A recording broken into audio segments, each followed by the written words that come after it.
We are at, so we are recording. I'm so thrilled to be here with you all on a Friday night at the end of a really amazing but long day. So I just want to acknowledge that we all may be coming into this space feeling um, maybe a little less energetic than we were 8 hours ago, and that's okay. We're going to be with what is tonight. Also, this week, we are dealing with a lot of stuff, holding a lot of grief, and for lots of us with histories of trauma, that these are hard places to be in our bodies. So I want to remind everyone as we go through the activities tonight, and do the reflecting and the writing and the sharing, to continually check in with your breath and your body. That's your connection back to yourself. So make sure that you're comfortable, make sure that you have what you need, make sure that you have some water, make sure that if you need a blanket or a pillow or something that feels soothing, you have that close at hand.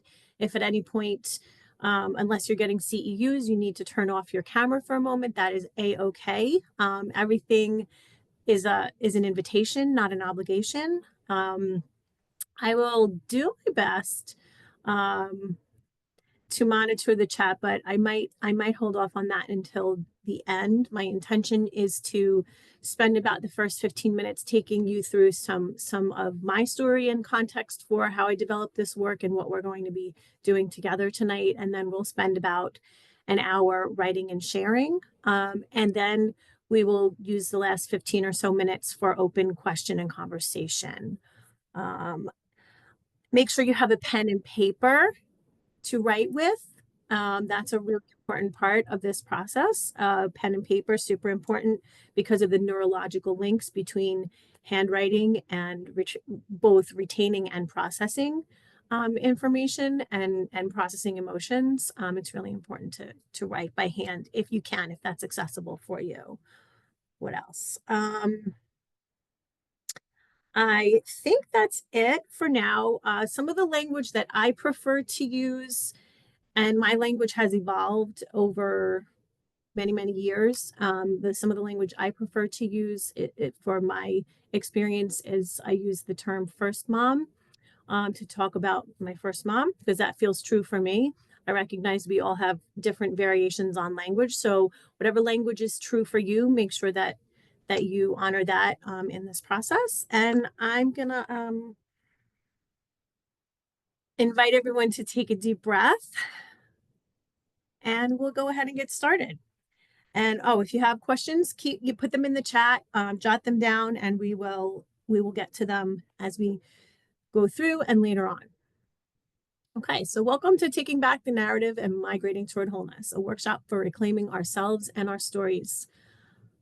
And now okay, there it goes. I like to say, and I have written, that more stories equal more connection, and more connection equals more healing. And that's really what's at the heart of this work that I've developed. I'm Dr. Liz DeBetta, as Kathleen said, and a big part of my journey has been being able to write and tell my own story. And that comes in a couple of different ways. My dissertation work was a creative dissertation where I got to write and perform a one-woman show called Unmothered. And I have continued to revise and perform that show, and it is now an award-winning one-woman show. And it speaks to the internal experience of how it feels to be an adopted person and not have answers, not have access to records, and not be able to ask questions. I was born and adopted in 1977 during closed adoption era. And I still don't have access to many of my records or many of my biological relatives. I do know my first mom, and I do know some of my first mom's family, as well as my half siblings, but I don't have any idea who my biological dad is. I do have his name written on a slip of paper in my wallet, and I could tell you more about that story another time or later on. But I haven't tried to find him. That's a complicated part of my story that I haven't been ready to delve into. I think it's a can of worms that I'm not interested in letting loose at this point. My migrating toward wholeness work was a natural progression from my dissertation in writing and performing my one woman show, because I realized while I was in grad school that I had spent a majority of my life using both writing and performance as tools to manage the really big emotions that I had, before anybody knew, including myself, that they were actually attached to the trauma of maternal separation and the trauma that we know as adoptees, and all of the unacknowledged grief and loss that comes along with that experience. And so when I got to grad school, I literally took a class that was called Poetry and Healing. And I was like, oh, this is the thing I've been doing my whole life. Okay, I get it. Mm-hmm. And I got really interested in that. And so part of that was writing and performing my show and using the ability to write my story and rewrite parts of what the truth was, parts of what had been told to me early on as part of that exercise. And then also fill in gaps. I had to write in parts of my story that I didn't know. I wrote a series of poems about what the day I was born was like, because I didn't have access to that information. I didn't know what that day was like. And so I had to imagine it for myself. And we'll get a little bit more into that later. And that process for me was profoundly healing and also very enlightening. And then a couple of years, about a year or so later, I was able to pilot a program with the Rudd Adoption Research Program at UMass Amherst, because they were really interested in this work that I was doing with writing and healing. And I worked with a group of adult adoptees for 7 weeks. And that's where that was originally called Migrating Toward Wholeness. And so that's where it all comes from.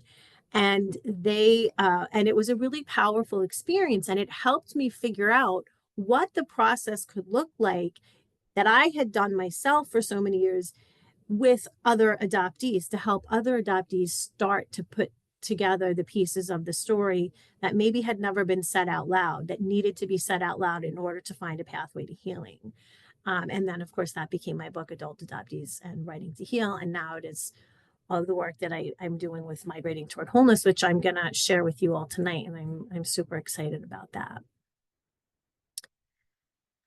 Okay, so tonight we're, oh, you know what? There's a handout. Let me stop myself.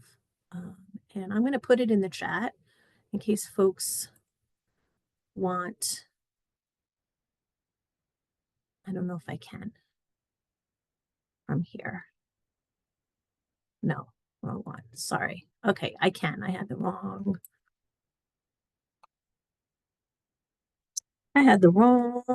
thing up. Okay, so there's a handout for tonight that you can download. It will also be shared later, but if you want something to follow along as we go, there it is. This workshop obviously comes out of a lot of the work that I've done over the years to bring Migrating Toward Wholeness as a process and a tool to other adoptees, but also some guiding questions about, thinking for these were my own guiding questions, but now I offer them to you. What is the story that you were told about being adopted? When was the first time that you questioned it? And what would it be like to rewrite the narrative and reclaim yourself to feel more connected and whole? So we're just going to hold on to those things as we go through tonight. And there's sort of 3 parts to this. One is the idea of becoming the subject. Okay, so this is about us as adoptees giving ourselves permission to question, reject potentially, and rewrite the dominant narratives that make us the object rather than the subject of the story. And this is a thing that came up earlier, actually, in one of the panels, this idea about being an object instead of the subject in slightly different words. The second concept that we're going to deal with is biological privilege, which most of us will probably understand as the advantages that some people have who can access their birth story and biological heritage. And that's also meaning having biological mirrors, having people that look like you and sound like you, that reflect who you are from very early on, which we as adoptees don't have access to. And then the third thing we're going to work toward is this concept of narrative reconstruction. So this is the use of writing as a means for us as adoptees to process our emotions, articulate our experiences, and then potentially create new narratives to fill in the gaps.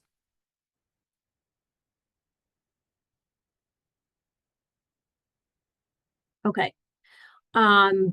So part one is this concept of becoming the subject. And I want to uh, say that the migrating toward wholeness process is deeply embedded within that are the 7 parts of trauma healing. So I'm gonna sort of talk us through the process wheel and how it connects to each part, and then you'll see when we get into the writing in a couple of minutes how each of the parts of writing are connected to each of these different parts of the process and trauma healing.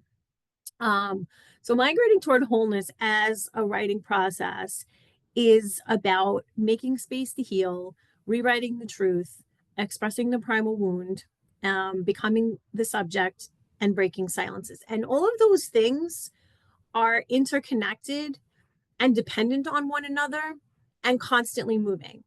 And we don't have to start it on any one part of this necessarily because they all work in conjunction. But one of the ways, so one of the things that we're all doing just by showing up tonight, we're making space to heal because we're showing up, we're being curious. So you can see how the colors, it's all color coded and the colors correspond. So making space to heal is the emotional piece of trauma healing, where we're curious about and expressing the things that are stuck. And the actual writing process is a way for us to literally take the things that have maybe been unvoiced, that have been stuck inside of us, and give them a place to live outside of our bodies, which is where we begin to start rewriting the truth, which is the cognitive piece of trauma healing. That's about shifting our internalized narratives and beliefs. When we start to express the deep seated emotions, right? This is the embodied part of trauma healing, where we are tuning into and processing the implicit memories attached to the sensations that are happening in our bodies. So that's something that's really important about this process, is that we are continually checking in with ourselves, like I said, reconnecting to our breath and our bodies so that we stay in ourselves and grounded rather than flying out in the world and dissociating, which was my reality for probably about close to 40 years. We want to be able to sit with what we're feeling and know that it's okay. And the writing will help us do that. Then we move into this concept of becoming the subject, which is really important for us as adoptees because so many of the dominant narratives position us as objects. And to be fair, we kind of are. We are objects. We were literally bought and paid for. We are told we are gifts. We are told we are blessings, God's plan, whatever metaphors you want to attach to it. We were literally objects that were handed over in a transactional way. And that's a really difficult thing to shift belief about. And so the job that we have as big us, as adult us, is to become the subject of our own stories by doing this work of re-narrativizing and rewriting the truth for ourselves. And that's about identity and integration, which is another part of trauma healing. When we can accept all of our parts, we can let big me take care of little me. And we can look at the writing that we're doing to look at where little me still needs some care and how big me can step in and do that. And then we are moving into breaking silences. And all of this work is about breaking silences, because when we start to attach language to the internal experiences that we have, and we start to say things out loud that we may not have said before, we are creating a deeper connection to both ourselves and others. And this whole process is very much about creating that connection to yourself, which helps you be in better dialogue with yourself so that you can have better conversations and connections and dialogue with other people. And that's, again, that's very relational. And that's the goal. We want to connect to ourselves. We want to have better language to talk about our experiences so that we can continue to have those conversations with the safe people in our lives, with the people that love and care about us, that want to hear our stories and want to understand. And then hopefully we're able to have difficult conversations with less safe people to try to shift the narratives in culture. And then we kind of circle back around to the making space to heal, because all of this continues to help us make space to heal, because we're starting to attend to our nervous systems, which is attuning to activation. Some people call it triggering. I prefer the term activation. And that's about developing tools to cope with and move through default trauma states instead of getting stuck there.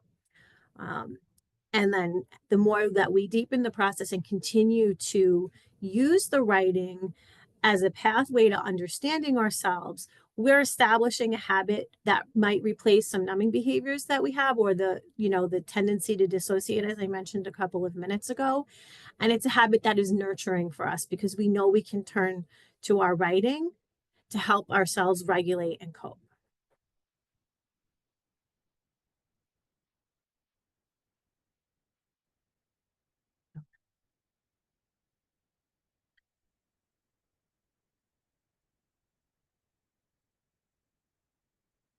Okay. Um, the second piece, oops, not what I wanted, is biological privilege and thinking about our origin stories. So these are some questions for you all to reflect on for a moment.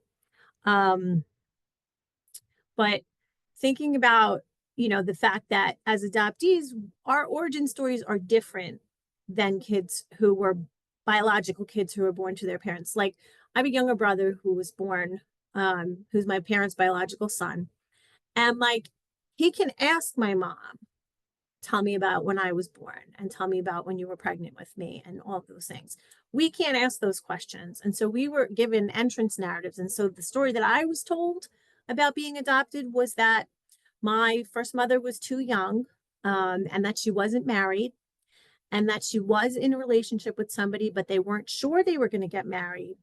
And so they they wanted to be married in order to have kids, and so they thought it was better for me to go to a family with two parents, and that they wanted those two parents to be Catholic and have college educations. Okay. So that's the story I was told about being adopted. Oh, and the other part of that is that my parents could not have children. They were having infertility issues. They tried for 8 years, and they always knew that they wanted children, and that they decided that they would adopt if they couldn't have children of their own. Okay, great. That's a nice little neat story, right? The way that I have internalized that, um, especially when I was younger, and there's a lot to unpack in all of these origin stories. But for me, the things that I internalized were that sex before marriage was bad, that you had to be married to have children, and that somehow two parents, were better than one, and having college degrees and a stable home was really important. Some of that is less damaging than some of it, right? Like, certainly the education, the component of like valuing and prioritizing education, not a bad thing. I got a PhD. Obviously that one landed. But the other things are really hard narratives to shift. And because they're deeply embedded in patriarchy and like my identity as a woman and as an adoptee, they were really, really hard to shift. And that some of that language from that origin story has really affected how I viewed myself for many, many years. And it made it difficult for me to be in relationship. I was terrified of sex because I was like, I'm supposed to be married to have babies, and like all of this stuff, right? And so there's consequences.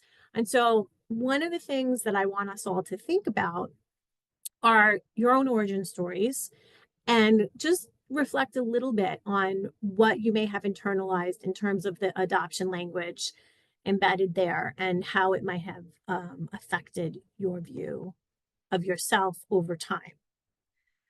Okay, I'm trying to pay attention to time. Okay, cool. So now we're going to get into the writing part, which is the best part. We are going to do 3 rounds of writing. So this is the narrative reconstruction piece of tonight. The first thing we're going to do is a free write. And this is going to be an embodied and emotional, the embodied and emotional attachment to the 7 parts of trauma healing. So you can kind of see there's this little flow chart, if you will, of how all of the pieces connect to each of the pieces of writing that we're going to do. So that's just kind of a visual map, if you will, of how this works. Okay, so free writing, most of you, I know some of you in the room who've been with me before, so you know this, but if you're not familiar, free writing is pretty much what it sounds like. We're going to give ourselves permission to write freely for a set amount of time. I'm going to set a timer for 7 minutes, actually. And we're just going to put pen to paper and write without stopping. Don't worry about spelling. Don't worry about punctuation. If you get stuck, just return to the prompt and use that as the beginning of the next sentence and keep writing. Okay. If you start writing, like if you choose a prompt and you start writing and you're like, oh no, this doesn't feel right, make a different choice. There are 4 choices here. So you have plenty of options for what feels most compelling or generative in this moment tonight. And they're on the handout for you. So you'll have these to work with even after our time is done tonight. Are there any questions? Is the subject our story? Okay. There are 4 prompts in the chat. Okay. I mean, on the screen. I apologize, not in the chat, on the screen. And maybe Kathleen, I can ask you to put them in the chat.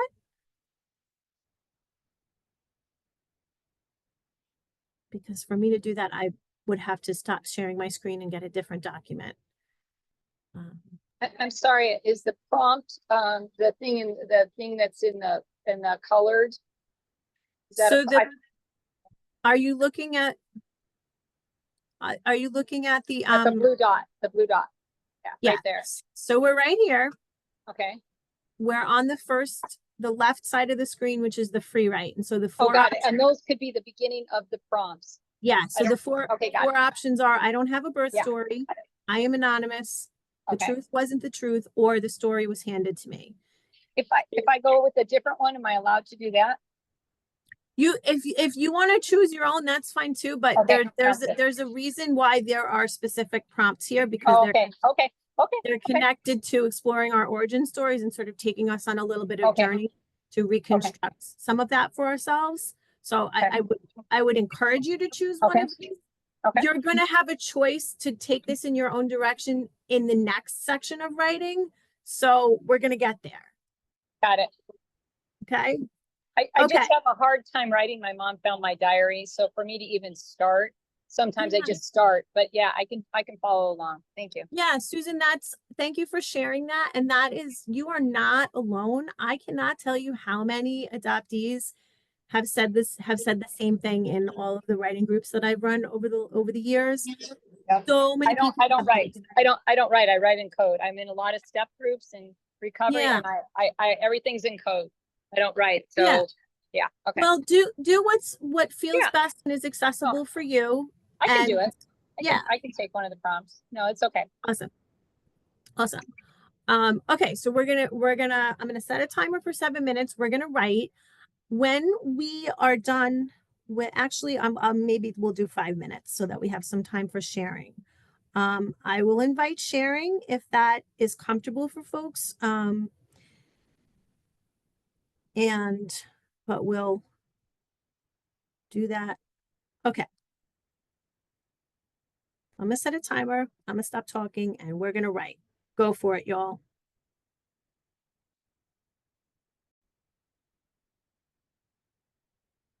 Okay, folks, that's our 5-ish minutes. So I'm going to give you a moment to wrap up. I'm gonna stop sharing my screen for a minute so I can see folks.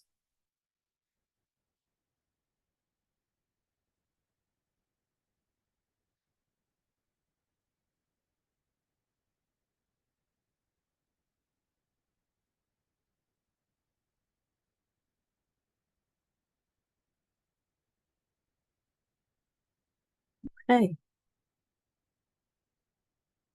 Just gonna remind folks that we are recording, so there will be an invitation to share. And if you would like to share but are uncomfortable being recorded, then we can hold off on your sharing until the last part of our time when we will turn off the recording for open sharing and Q&A, okay? But if folks are comfortable being recorded and want to share, I'm just making sure that we have consent for that. Okay. Okay. I see a hand. So Susan, you want to share? You want to Sure. kick us off? All Yep, right. I did it. I did what you Awesome. said. I know it's amazing. I really don't. I'm in several Blueprint for Progress groups and I write and code. Okay, here it is. The truth was relative. The truth was the truth that I believed until I was pulled off the streets, put in therapy for loss of identity, and had a great counselor who said my mom and I were a mesh, and I could shut my door and not tell her everything. The truth was we weren't allowed to talk about the truth. So the story was my parents couldn't have children for 10 years, tried and tried, 10 miscarriages. Then they adopted me and I was tiny and they loved me. The story was my mom loved me very, very much and she gave me a better life. Sorry, my birth mom. Now that I'm older, my parents, after having their natural son, John, did love me, but could not or never would love me the way they loved John. The truth is my birth mom, Helen, did love me, but she did love me. She did love me. Yes. But she went to my birth dad. Sorry. Truth is my birth mom, Helen, did love me. But she went to my birth dad, Jack, and saw he was alcoholic, gambler, womanizer, and it wasn't best if she didn't keep me. It was best if she didn't keep me. The truth is she did not have support or money. That's my story. Thank you very much. Thank you for sharing that, Susan. A couple of things that I love that you did. You used repetition, right? Which is a really good technique to keep reminding ourselves. The truth is, the story was. So I'd encourage you to take some lines that feel impactful. I'm thinking about the last thing that you said was the truth was. I think, and I'm going to paraphrase a little bit. I apologize. Usually I like to use the transcript feature so that I can directly quote folks, but you said that something very close to the truth was that she loved me and wanted to keep me, but she didn't have money or she didn't have resources or something, right? So that feels like a nice follow-up piece of writing for you to do, to take that line and do another free write to get at some of the parts of your story where you can access connection to your first mom. Oh, thank you for putting it in the chat. Yeah, the truth is she didn't have support or money. Yeah, that's what I was getting at. So that might be a useful follow-up piece of writing for you to do. Thank you. Thank you. You're welcome. Okay. Thank you. Yeah, Bianca, I see you. Hi, how you doing? Hi, I'm good. How are you? Good. So I wanted to share what I free wrote. Nice. Okay, so here's mine. The story was handed to me in a letter my biological grandma Joyce sent to my mom and her twin sister Jean in 2000 about their adoption. I was in middle school when the letter arrived, and Joyce wanted to reunite with her twin daughters after 40 years of silence. Joyce was a young Black college student at UC Berkeley when she had an unplanned pregnancy with an emerging white artist from the Midwest. She made the hard and life-changing decision to give up her twin daughters for adoption in 1960, in a time before Roe v. Wade. I was in middle school when I read that letter for the first time, and this story began to unfold. Thank you. Thank you for sharing. Can I ask a question? For sure. How did that feel for you writing that? I enjoyed it. I'm a part of a storytelling community called Capital Storytelling, and we tell stories kind of like the Moth type of Yeah. style. And I want to tell a story, so I feel like the prompt you gave could be a great opening Yeah, to tell yeah, the story. for sure. Can you read the last line for me, please, one more time? Sure. So I said, I was in middle school when I read that letter for the first time, and this story began to unfold. Okay, cool. So, invitation there for you is to take this story began to unfold and do a subsequent piece of writing to see what comes up. And you can create little chunks of story, and then over, maybe for about a week, you can use the same two prompts, like alternatively, and write the this which is the prompt that you chose. This I chose the story was handed to me. Yes, okay. I just wanted to make sure that I got that. So the story was handed to me, right? And then that last line is the story that unfolded was, I might not be getting that 100% right. But you get what I'm saying? So take those two prompts and Okay. alternate between them and keep using them to write for a couple of these and see what comes out and see where there's overlap and where there might be divergences in the story. Okay.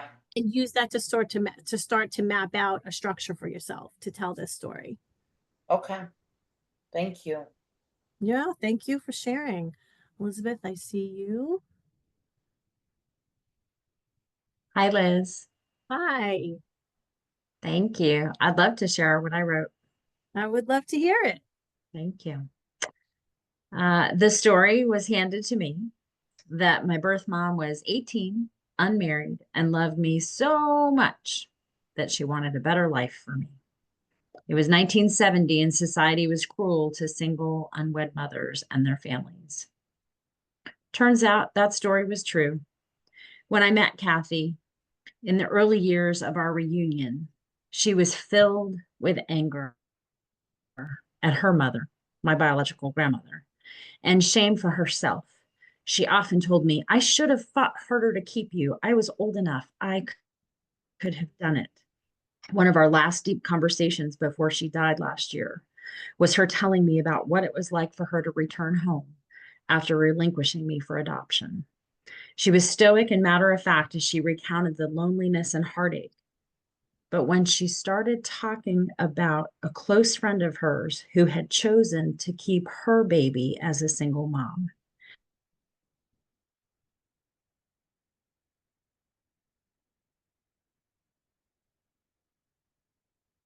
I think Elizabeth is frozen.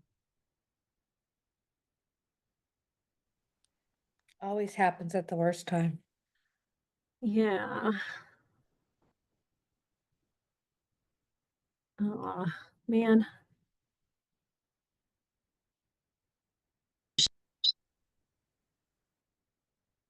Oh, okay.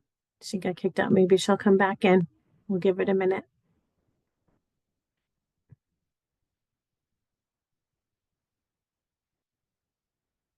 I got kicked off. Yeah, you froze and then you got kicked out. The last thing we heard was when her friend who kept her baby. Okay. Yeah, I'll just read those final couple sentences.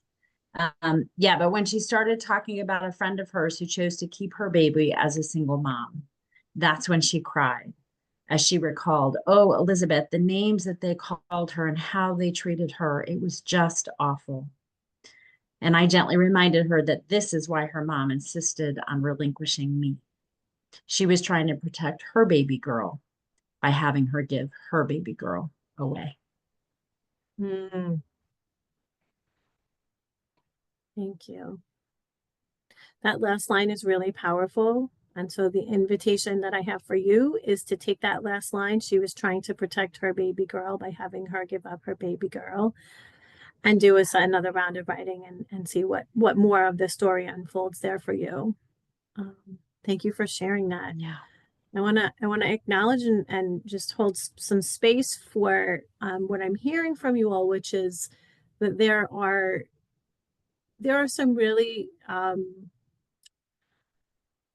expansive and grace-giving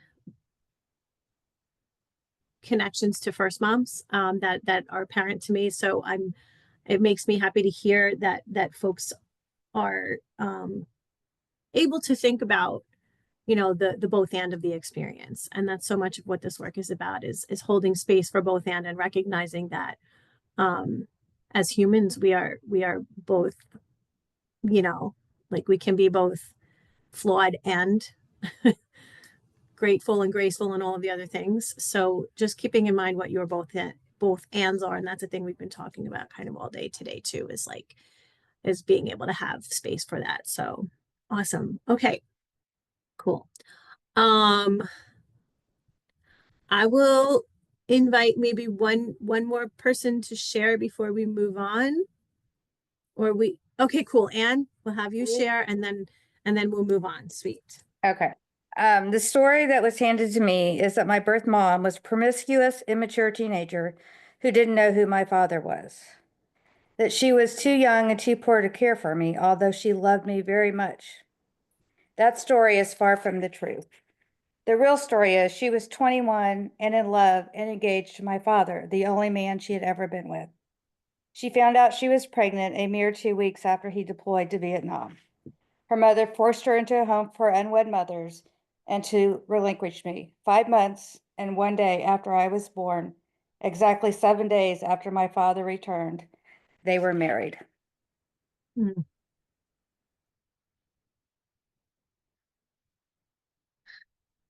Thank you for sharing that. What I find interesting about your writing is that you have specific dates and there's a timeline there. So an interesting follow-up for you, Anne, might be to think about the timeline of my story is, and do that piece of writing for yourself and see what else comes up. Thanks. Yeah, thank you. So folks, one of the things I always like to share in doing this work and holding space for these stories and these explorations is that we can also shift perspective. So for those of us who find ourselves writing in the first person, that's great, because that's the subjectivity of it. That's being the subject of the story when we're saying I am and I did this and but occasionally it can be really useful to shift to the third person perspective, particularly if something is really deeply emotional and feeling like it's just too tender to touch.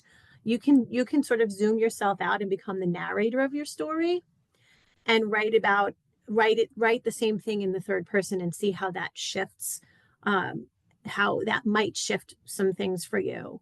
And that's a really great technique as you do this process on a regular basis. If there are deeply emotional things, to work at moving from third person back into first person. And that's how you'll know that the shifts are, that the new neural pathways are getting carved, because you'll find yourself moving into that space of writing in the first person and not feeling as activated, right? And then we're looking at all those pieces of the 7 parts of trauma healing and going, okay, that's my nervous system attunement, and that's my creating a habit that is nurturing, and I'm also shifting my internal narratives because now I can write about myself from being the subject, I, instead of from the zoom out in the third person perspective. All right. So we're gonna shift into another bit of writing. So I'm gonna put my slide back up. And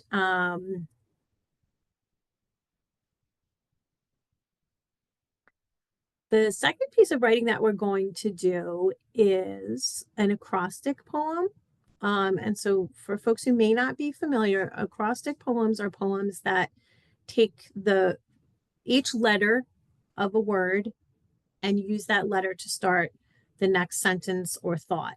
You can write full sentences, you can write fragments, you can write single words. There's no right or wrong way to do this. It's whatever comes up for you. And this exploration is up to you.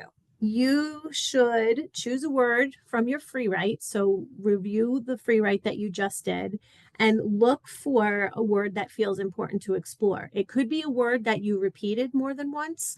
I think I heard relinquish a couple of times in Elizabeth's piece, so that might be Elizabeth's word.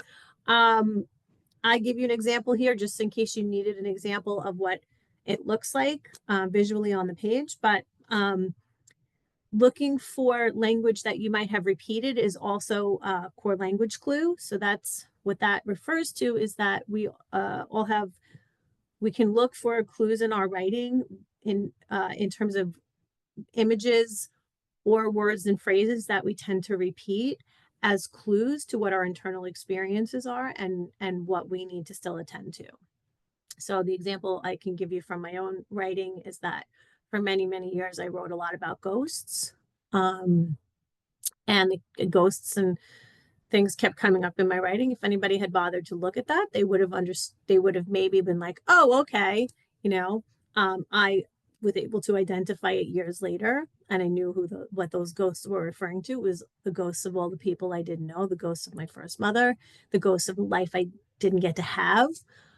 So that's an example of how core language clues can show up in our writing. So just a reminder to track that. Okay. I'm going to give us about 7 minutes for this. And hopefully that's enough, but I'll check Do in. we have to repeat words or rhyme words? When Doesn't you have say to the rhyme. last word or something, You are we have just to, making you it? just, you I'm just, sorry. no, that's okay. That's okay. Clarifying questions are good. You just have to choose a word. Okay, truth. That's my word, truth. Great. I was going to say, you said truth a lot. So choose truth. And then you take each letter of the word truth. And so E is one sentence. R is another sentence. U. Ah, got it. Thank you. Yeah. I was like, wow, I'm missing something. I thought it was the last word. And then, okay, got it. Okay, I got it. I got it. Okay. I'm on it. Thanks. Yep.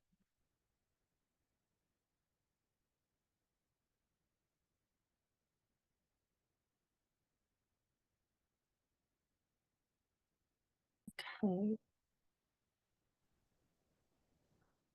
I'll give folks another moment to finish up.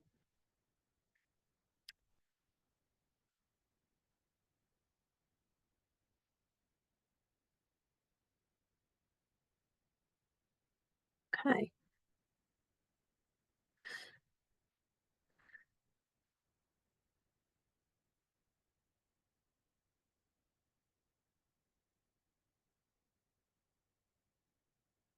Then I'll just invite everyone to take a collective breath.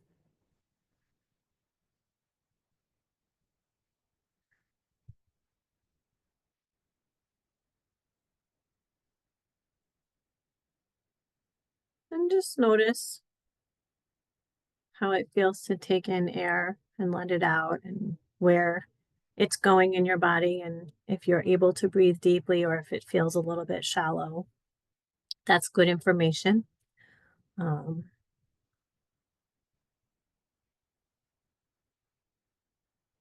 then I'll go ahead and invite some sharing from folks who we haven't heard from yet, so that we give an opportunity to everyone in the room who wants to share.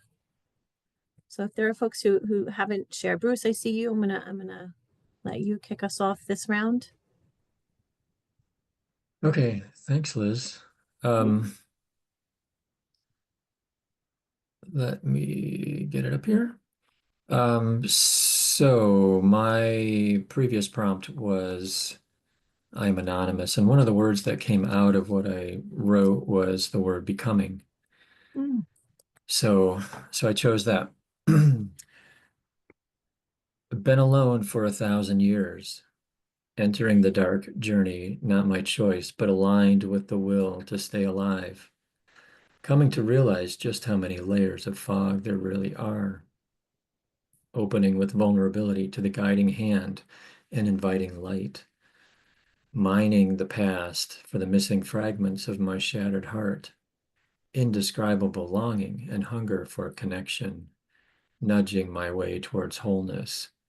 Going home, no longer alone. Thank you, Bruce. One of the things I always love about Bruce's writing, and Bruce and I have been through this journey before, is there's always a light and a dark. You have this interplay between the light and the dark, and then there's always some kind of like mining, right? Like some kind of like dark cave. So when we think about core language, right, or images that are really important to pay attention to, that's a good example of what I mean by that. So so for the rest of folks in the room, look at your own writing and look at the images that are showing up. And if you're thinking, you know, in this case, Bruce wrote about mining. So what is that call to mind? What is that, you know, what is that image, and like where is that located? And what might that mean in the context of the exploration that you're still doing? And then there's a couple of really good keywords in there: vulnerability and connection. Right. So those are good follow-up acrostic poems for you to create a little series out of, and then put these kind of side by side and look at the full story: belonging, connection, vulnerability. Because those are all really positive things, right? That we all want, right? We all want to feel a sense of belonging, that we belong to ourselves, and that we belong in the world, and that we belong, you know, here. And we do. Connection, the really big important one, and vulnerability, right? We want to embrace vulnerability because that's how we get to authenticity, at least in my experience. So that's my invitation to you, Bruce, is to follow up with those words and Thanks, see Liz. see what comes up. Thank you so much. Other folks we haven't heard from yet.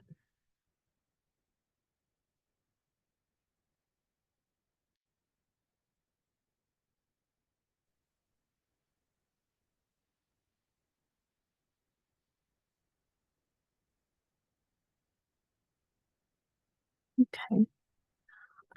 I do see, Susan, I do see your hand up again. And if other folks who haven't shared yet are choosing to not, that's cool.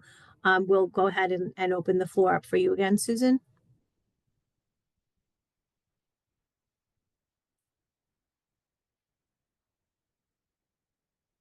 I'm not sure. Did you call me or?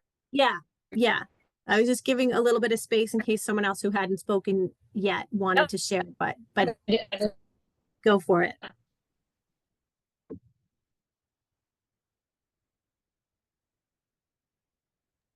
Go for it or give more space. Sorry. No, go ahead. Go for it. Oh, okay.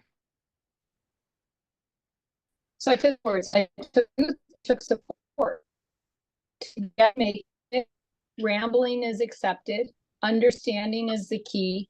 Time takes time. That's the phrase. I didn't make that up. Healing above all else. And then support. Sometimes life hurts. Understand is not people are people. Their things. Perseverance for the truth and healing is essential. Opportunity to go for is spiritual. Recovering truth takes a lifetime. Time is spiritual. That's it. Thank you. Awesome. Thank you, Susan. What's great about what Susan's writing brought up is that each of those phrases is a little affirmation. So sometimes acrostic poems can be used as a way of affirming for ourselves things that we need to remember on this healing journey.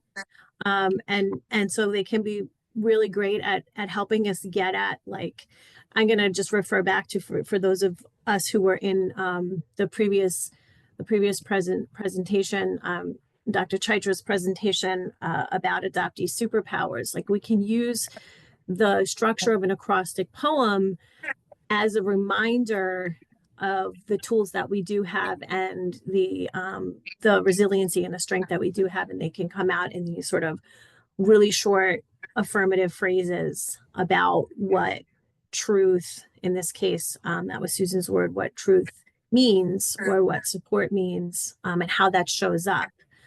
And it can be really useful to take the same word and use it as a daily practice, and write a new acrostic every day, and see what comes up, and then look at the kind of compare the poems after 5 days or so, and see if there's anything that you've repeated, or anything that you've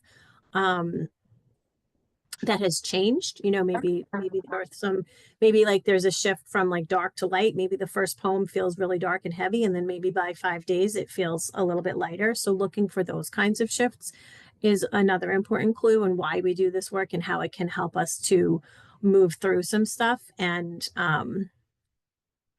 okay, Sarah, I see you in the chat. Awesome. Cool. And yes. I just want to say, I think be going into prisons and doing prison writing, because a lady did that, and the book is called Hell is a Very Small Place. And it was she got prisoners that were in there for 25 years to write, and it was amazing. You just remind me of that, where you just have a gift. So I hope you do something and help people. Thanks. Thank you.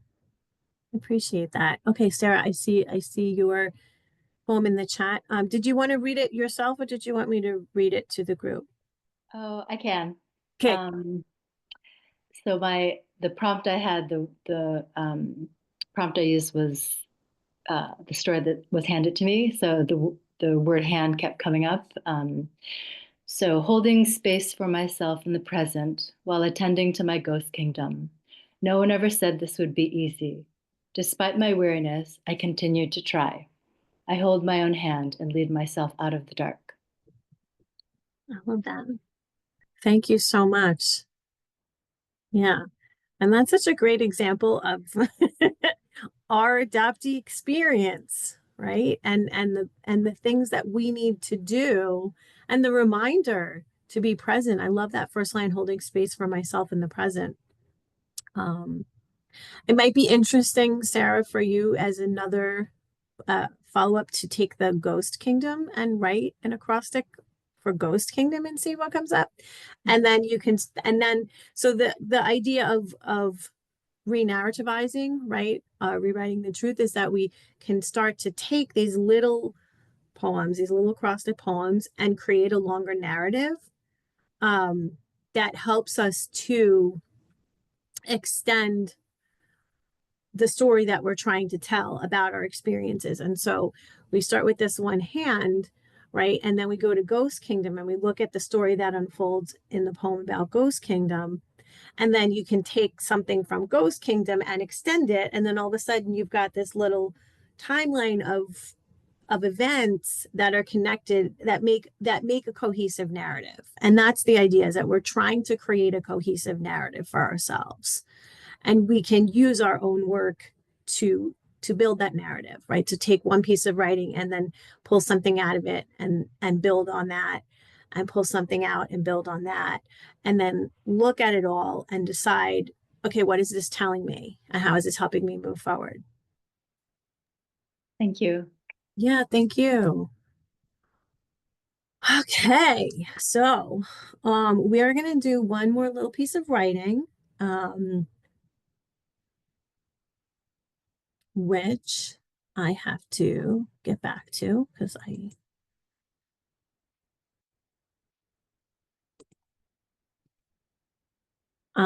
okay, so this last bit of writing is another free write.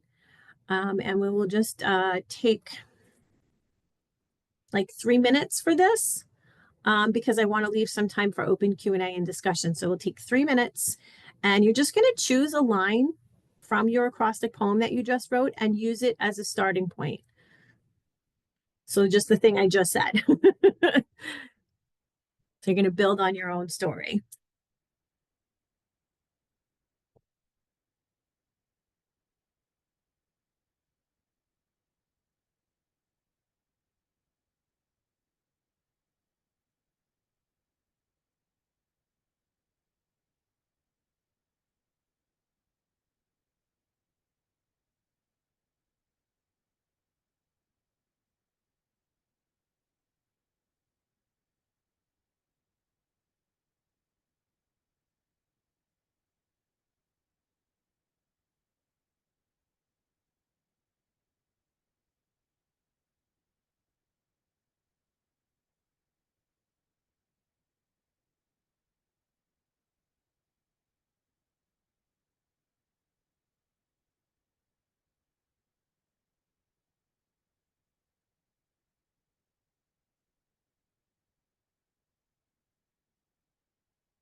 Okay, so that's our 3 minutes. And I'll just let everyone wrap up the last words, thoughts, lines.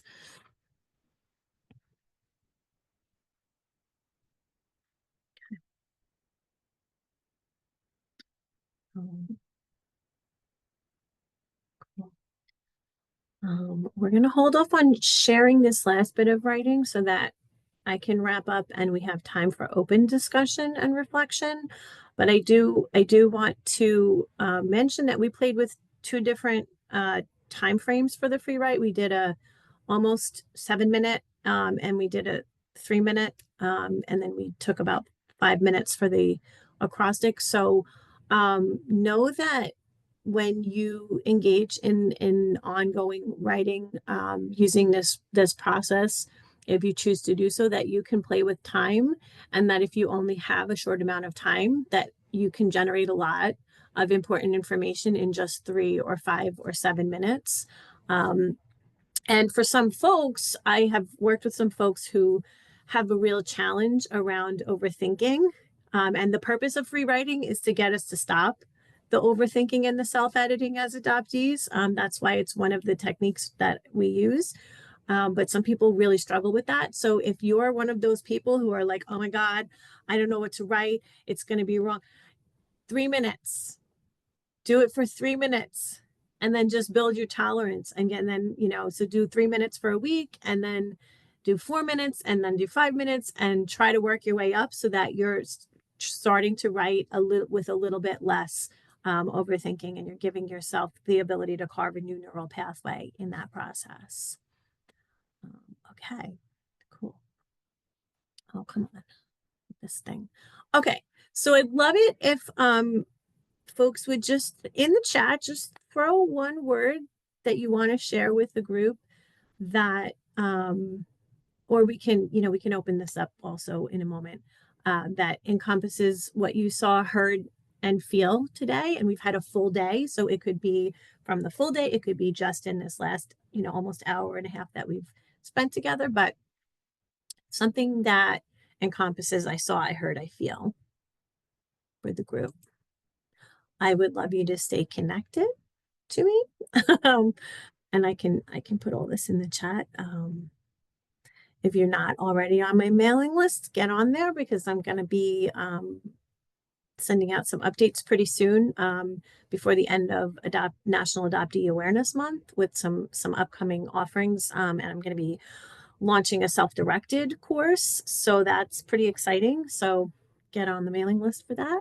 And yeah, I'm going to stop sharing my screen so that we can open it up for the last, how much time we have? 14 minutes. Pretty good for conversation and reflections and questions.